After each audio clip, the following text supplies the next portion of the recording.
O amor é um estado onde o homem mais especificamente vê as coisas como elas não são. E eu amo esta cidade.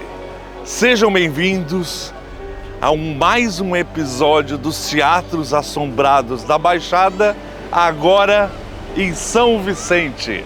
São Vicente é a cidade em que eu moro, é a cidade que eu aprendi a me apaixonar ao longo desse tempo. Eu já moro nessa cidade há mais de 20 anos, então é inequívoco que eu não tenho uma relação de proximidade muito grande. E sim, São Vicente é a primeira cidade do Brasil. Desculpe São Sebastião do Sul, desculpe Porto Seguro, não são as primeiras cidades. São Vicente é a primeira cidade. Martim Afonso chegou aqui em 22 de janeiro de 1532. Chegou nessa cidade e decretou a primeira vila do Brasil. Nessa época que ainda mal existia um Brasil direito, para se falar bem a verdade. E não podemos falar de teatro em São Vicente sem citar ele, José de Anchieta, o padre jesuíta espanhol que em 1553 esteve aqui catequizando os índios por meio do teatro, usando o teatro para ensinar a fé cristã aos índios. Inclusive o padre José de Anchieta, ele foi o autor da primeira peça escrita no Brasil, que é chamado O Alto da Pregação Universal, que foi escrita e apresentada por volta de 1567 a 1570. Acreditava-se que ele juntava os índios aqui nessa bica e aqui ele fazia peças teatrais junto com os índios para que, como fosse um instrumento de catequização, né? Inclusive, falando em lendas de São Vicente, tem uma lenda bastante conhecida que diz que quem toma água da biquinha, quem vem de fora, o turista que vem e toma água da biquinha, sempre volta. É o que dizem. E também dizem que o espírito de Anchieta anda aqui pelas madrugadas, por essa praça, pelo Parque Pupiara, quem sabe procurando algum índio desgarrado, né, para trazer para o seu espetáculo. E aqui em São Vicente é uma cidade conhecida, não só por ser a primeira cidade do Brasil, mas por ter, por exemplo, a Ilha Pochá, que é conhecida em todo o país, por termos também a Ponte Pênsil, que é a primeira ponte pênsil do Brasil, construída em 1917, e também por termos a maior encenação em areia de praia da história do Brasil. Já foi considerada a maior encenação em areia de praia do mundo, que é a encenação da fundação da Vila de São Vicente. Mas o que nós vamos começar falando hoje, nesse episódio de São Vicente, é um pouco mais além da encenação, um pouco mais além desses fatos históricos. Vamos falar um pouco da cultura de São Vicente.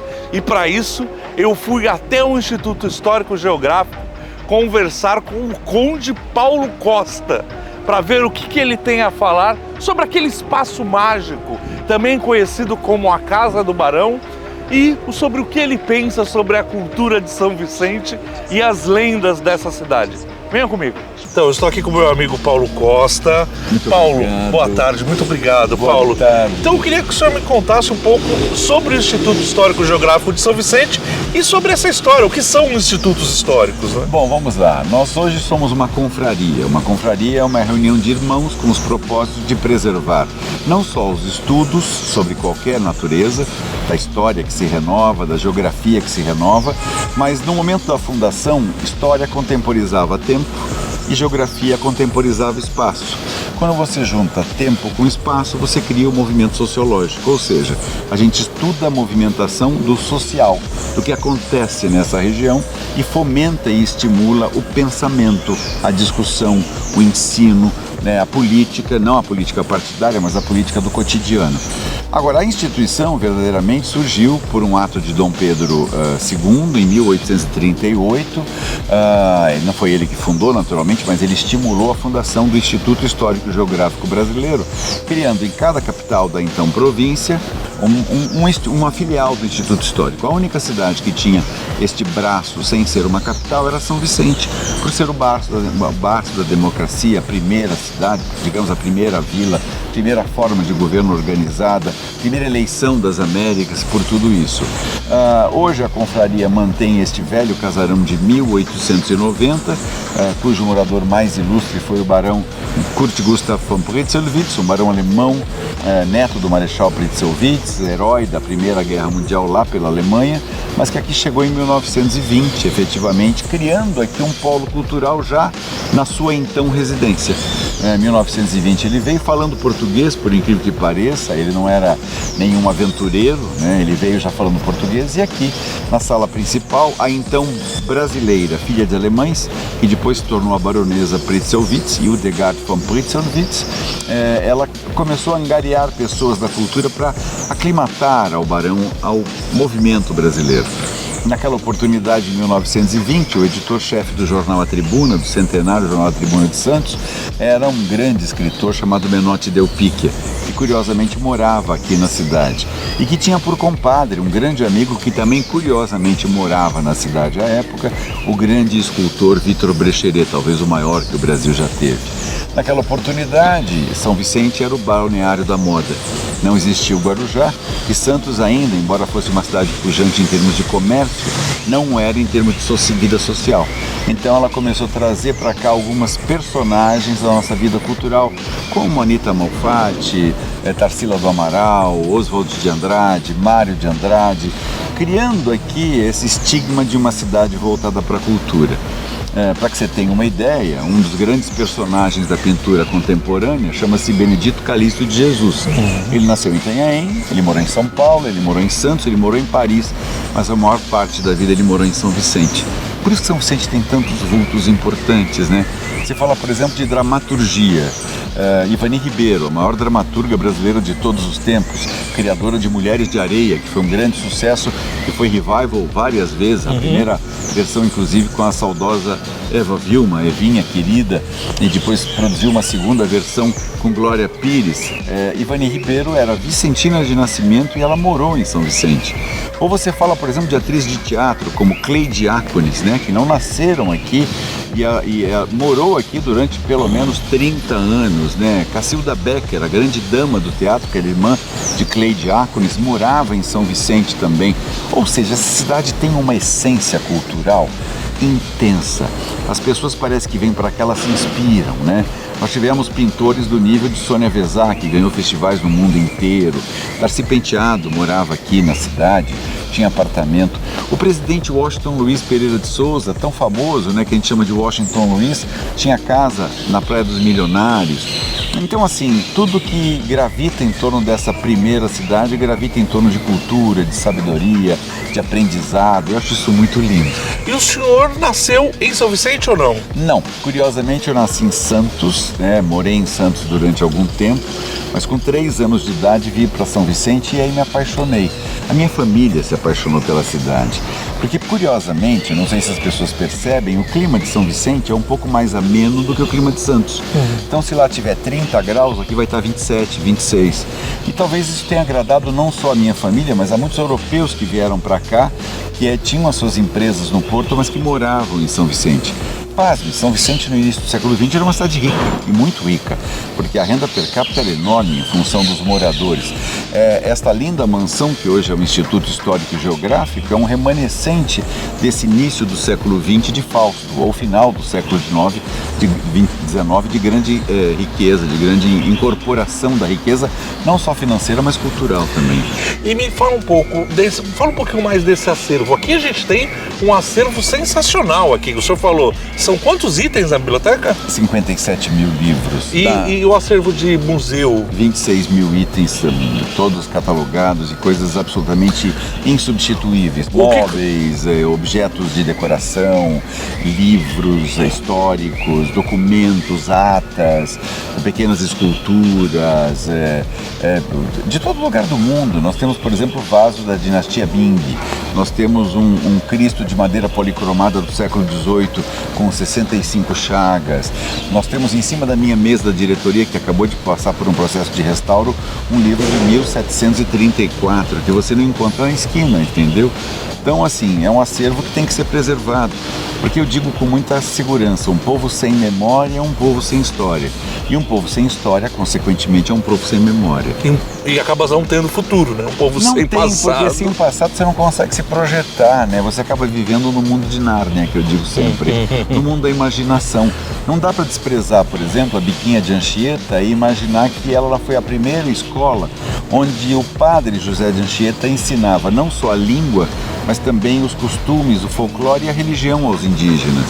Não dá para desprezar, por exemplo, que a Rua Frei Gaspar, essa onde nós estamos, é uma homenagem ao Frei Gaspar da Madre de Deus, o primeiro importante historiador brasileiro. Tiveram vários, mas um importante historiador que nasceu na Fazenda Santana do Acaraú, aqui na área continental da cidade de São Vicente. Isso é eterno, né? Não dá para você brincar.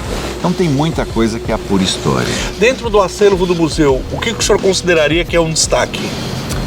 Engraçado, não dá para dizer o que é um destaque. Nós temos muitos objetos muito raros e exóticos. A mobília, por exemplo, de alguns grandes personagens da nossa história são importantes. A própria sala que homenageia o Barão Pritzelwitz, né, que eu acho muito lindo, com aquelas cômodas Béranger. Béranger é uma família que se radicou em Salvador, mas especialistas em fazer esculturas em madeira. Então são obras de arte. Essa escultura que eu te falei, pequena, que está até na minha sala, inclusive, porque passou por um processo de restauro agora, ela tem 65 chagas e ela é uma figura do século XVIII, portanto, de 1780, 1790. São raridades, são obras de arte que têm que ser apreciadas, né?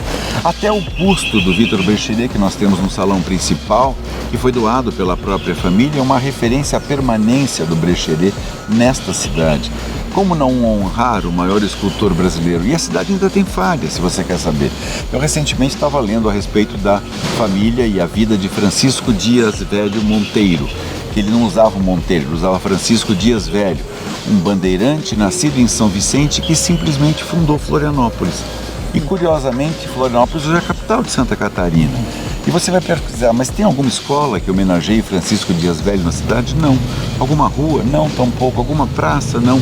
Então cabe ao Instituto Histórico fazer a indicação para que a prefeitura o homenageie. Ou uma réplica do Pelourinho que a gente tem no nosso jardim para mostrar o que era a lei, a justiça e a ordem. Ou seja, a preservação dessa memória histórica, que não é só aquela pretérita lá, desde quando, hipoteticamente, em 1493 chegou o primeiro português.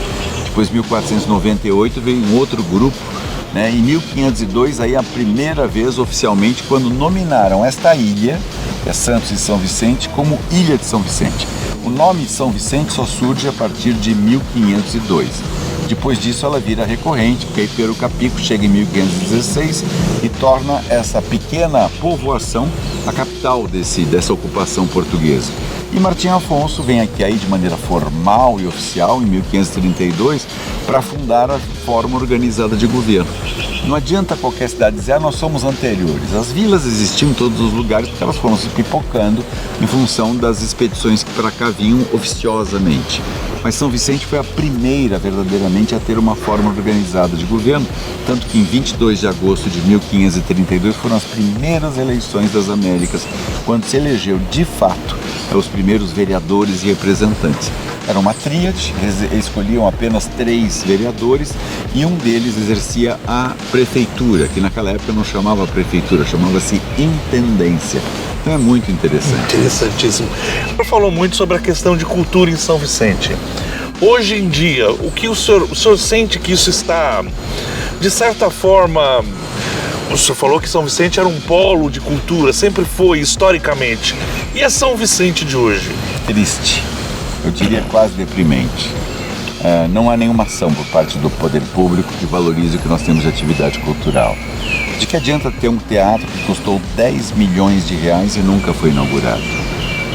De que adianta gastar 2 milhões de reais para fazer uma encenação, um lindo espetáculo, mas esquecer que existe uma vida cultural depois? De que adianta ter 10 quadrilhas no primeiro escalão, como as mais famosas do Brasil, quadrilha junina mesmo, e de repente, quando se vai apresentá-las, colocar num galpãozinho medíocre na praia do Itararé para um público totalmente restrito. Ou seja, a grande massa não atinge essa cultura. O Instituto Histórico, por exemplo, até perdoe a sinceridade, é o único local onde tem uma galeria de arte na cidade. É o único local onde há uma sala de concertos da cidade. Na cidade não há nada que funcione em termos de cultura, nem a economia criativa que tanto alardeio, é muito frágil. Existem lá umas oficinas culturais, é natural para alguns jovens, mas nada que desenvolva um grande pianista, nada que desenvolva um grande escritor, nada que desenvolva, como já tivemos no passado, um grande ator de teatro ou um grande pintor. Então as coisas, infelizmente, na cidade estão, para minha tristeza, entregue à mediocridade. Quando eu falo mediocridade, eu não quero dizer que estou ofendendo. Estou dizendo que está numa média que me incomoda. Porque a cidade de São Vicente, pelo seu pioneirismo, pela sua história, pela sua grandeza, pela sua grandiosidade, teria que ser igualmente grande e grandiosa nas suas artes. Por isso que eu acho estranho. A gente fala muito no nosso documentário sobre lendas de São Vicente, lendas de diversas cidades.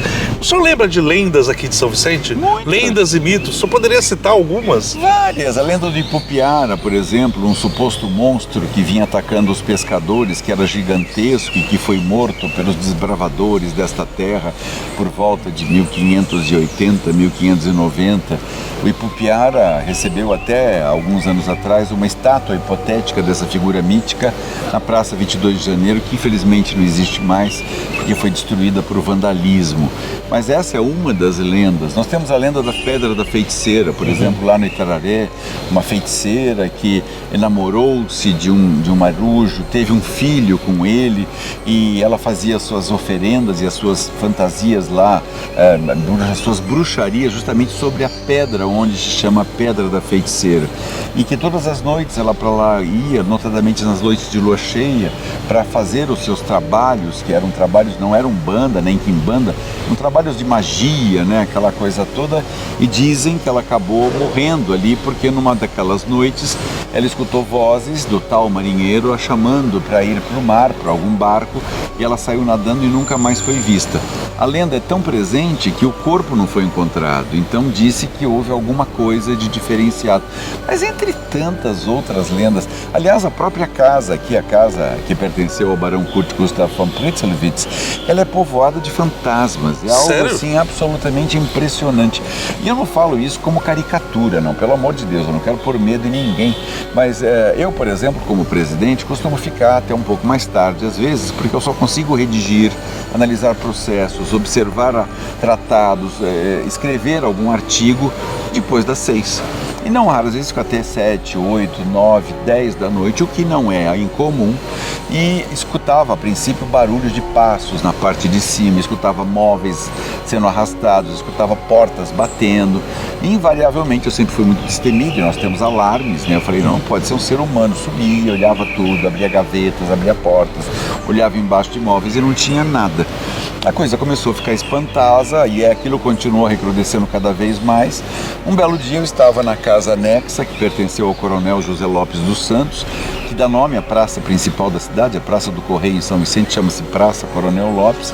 Então eu estava na casa lendo um livro, porque eu ia fazer a sinopse do livro, né? Aquele briefingzinho da entrada e do final. Eu estava lendo o livro e de repente, com a cabeça baixa, eu senti alguém aqui, eu não vi. Na hora que eu olho, tinha uma menina, evidentemente me chamou a atenção porque ela era muito loira, tinha olhos azuis, pele clara, um laço imenso na cabeça, um laço imenso atrás, uma saia que depois eu descobri chama-se saia plissada, as mulheres entendem disso, homens não entendem, mas quando eu descrevi me disseram, uma meia de cano alto, um sapato baixo. Isso me marcou muito porque foi um choque. Eu estava sozinho naquele imóvel e de repente alguém se materializa na minha frente. Eu não estou louco, sabe quando você se belisca para ver se você está vivo? Não, eu estou vivo. Aí depois que eu me belisquei, eu olhei assim e falei, como você entrou aqui? Então foram alguns segundos e eu a vi desmaterializando de baixo para cima, assim lentamente, e sorrindo. Aquilo me chocou. Eu pensei, eu não estou maluco nem nada, mas o ser humano, quando vê essas coisas anormais ou paranormais, acha que está maluco. Eu fui secar se tinha alguma janela aberta, alguma porta aberta, não. era realmente uma vivificação de uma forma de energia que circula por aqui. E aí eu pergunto, por que circula por aqui? Um especialista no assunto me disse que como a casa é de 1890 e a mobília invariavelmente é da mesma época, esses espíritos que eventualmente morreram sem se perceber que morreram por alguma razão, eles ficam meio que não aceitando a morte e ficam vagando por aqui. Por isso que agora eu acabei criando um pequeno santuário, colocando uma velhinha aí para tentar dar luz caso eles precisem, porque eu não sei qual é a necessidade, também não sei se faz efeito, mas em dúbio pro réu, né? A gente coloca e deixa a coisa para ver se melhora. De fato, ainda continua alguma coisa, alguns fenômenos. O pessoal que veio aqui no dia até da Secretaria de Turismo, eles vieram aqui para tirar umas fotos relacionadas até, inclusive, com questões de fantasmas e tudo mais. E uma das moças, né, da Secretaria de Turismo tirou uma foto e tinha um reflexo no espelho, né? E nessa foto que ela tirou, ao fundo tinha uma pessoa, a presença de um homem, de um senhor que não estava ali naquele momento, né? Então ficou meio estranho. Para mim foi o mais estranho, assim, de estar ali no momento e realmente não ter ninguém ali, né, naquele horário, enquanto ele estava fazendo esse trabalho, né? Certo. Na primeira sala, por exemplo, que homenageia o acervo da FEB, da Força Expedicionária Brasileira, que aliás este ano completou 80 anos de ação, coisa muito linda que a gente comemorou aqui grandemente. Civismo faz parte de uma das nossas missões, honra, dignidade é parte das nossas missões. Existe uma câmera específica que já filmou, a princípio filmava luzes, e eu achava que era um efeito, porque eu dizia, algum defeito da câmera, alguma coisa. Mas no momento que começou a filmar imagens de alguma coisa que parecia um corpo de luz, a gente começou a acreditar que de fato tinha alguma coisa diferente. Não eram imagens vívidas e nem massificadas, nem materializadas, mas eram imagens que parecem braços, pernas e corpos, entendeu? Então a gente entende que isso é normal. E não é uma lenda não, viu? Eu acho que é bem mais sério do que isso, mas de qualquer maneira... Os funcionários também presenciaram coisas? Ouviram ruídos, ouviram barulho, já viram porta bater, até uma coisa muito engraçada. Durante um tempo nós tínhamos uma imagem que tinha alguma coisa errada. A minha então diretora do museu, que hoje está na Argentina, trouxe aqui uma pessoa que é radiestesista que controla energias. Ela veio com uma vareta, na hora que a vareta parada, aí entrou na casa, a vareta começou a balançar com força, e aí todos nós acompanhando, olha, aqui tem alguma forma de energia, porque a gente chama de forma de energia, né? Essa lenda vem em cima disso. E aí fomos entrando, quando entramos na sala do Barão, a vareta começou a ficar frenética. E quando entramos na sala de costura das meninas, que é a última sala, com os vidros em cristal bisotê bem antigos, a varetinha parecia um ventilador. Eu achei que o cara estava dando um golpe. Eu falei, vai que ele está fazendo ali meio indiretamente e tal, deixa eu segurar. E aí peguei a varetinha e eu nem respirava, quase ficando roxo. E a varetinha não parava. Aí eu disse, eu não acredito em fantasmas. Um dos quadrinhos que estava na parede, embaixo, caiu. Eu falei, é só coincidência, porque pode ser uma coincidência. Eu sou muito cético, né? A gente não acredita em coisas paranormais, a não ser que tenha essa naturalidade de ter visto. E de repente a janela do Barão estava um dia como hoje, lindo, com os pássaros cantando, sem uma brisa, estava uma coisa... A janela do Barão, do Corredor do Barão, bate com força. E quando bateu com força, eu tive plena convicção de que era alguém que estava querendo dar um sinal e dizendo, nós estamos aqui sim. E aí eu lembro que eu ainda comentei na frente de todo mundo, eu disse, senhores fantasmas, fiquem à vontade, a casa de vocês, a gente não vai ocupar o espaço. Como de fato não ocupamos, e eles fiquem à vontade quando quiserem. E o que o senhor pensa aqui para o futuro desse lugar aqui, da Casa do Barão, do Instituto Histórico Geográfico? Na verdade, o que o senhor pensa? É uma casa mágica, né? Ela tem uma tendência natural a aquecer e acolher o departamento cultural. Você não estaria aqui hoje conversando com a gente se ela não tivesse importância. Sim, claro. Hoje, na verdade, ela não rivaliza, mas ela soma com a Pinacoteca Benedito Calixto em Santos os principais polos culturais da região. E o que ela faz? Ela produz cultura inegavelmente em todos os setores. Para você ter uma ideia, nós lançamos aqui nos nossos salões mais de 500 livros nesses últimos anos. Nós fizemos peça teatral nos jardins, nos espaços culturais necessários. Nós fizemos aqui lançamento de pelo menos 300 ou 400 exposições de arte, dando valor ao artista local e ao mesmo não ao local para que ele tenha grandeza. Nós produzimos espetáculos, por exemplo, como a cantata de Natal, trazendo para cá corais plurais de vários locais, inclusive de fora do estado, músicos e profissionais da área da cultura que vêm para cá para emprestar um pouco do seu talento, para enriquecer o talento do vicentino. O que a gente pretende? Ampliar esse universo. né? Eu pretendo fazer isso não só aos sábados, mas começar a fazer aos domingos para aproveitar os dias de lazer, de usar esse lugar onde nós estamos, esse jardim centenário, aliás, mais do que centenário, para a gente poder ter atividade cultural plural, né? A gente pode fazer um recital de música. Eu tive aqui um festival de chorinho, a coisa mais gostosa do mundo. Você vê elevados músicos, pessoas que fazem parte hoje do que seria o filé mignon do choro nacional, tocando aqui para um público que se deleitava nos jardins, entendeu? Então a intenção é só ampliar a nossa área de ação, realmente. E claro, eu também trabalho com teatro e eu sei que aqui foram feitas várias peças, né? Muitas. O senhor lembra de algumas que foram feitas aqui? Nossa, muitas. Eu lembro de uma chamada Terceiro Reich, que foi feita em vários ambientes da casa, em várias áreas do jardim. Então era uma coisa linda, porque o público ia atrás do cenário. E o cenário da casa, por si só, ele já traduz algumas facetas, né? Até por ser histórica. É mais ou menos como os filmes que nós já gravamos aqui dentro. Quantos filmes já foram gravados? Porque o cenário já está pronto. É um cenário que cai muito bem para século XX, para século XIX e se bobear até para século XVIII. Então tudo isso envolve as pessoas, né? É como chegar num lugar e ver as esculturas que nós temos no jardim, né? De ver os banquinhos aqui, as pessoas podem vir para sentar e ler um livro, para olhar o celular, para se distrair um pouquinho, mas para respirar esse ar que eu digo que é mágico. Essa casa é mágica. Esse lugar produz uma energia muito positiva para quem está aqui. E a gente sempre sai daqui mais enriquecido, é uma coisa engraçada. Às vezes eu chego aqui meio caído, triste, meia hora aqui dentro eu saio rindo à toa e fico muito feliz. Ria dos vivos, salve dos mortos!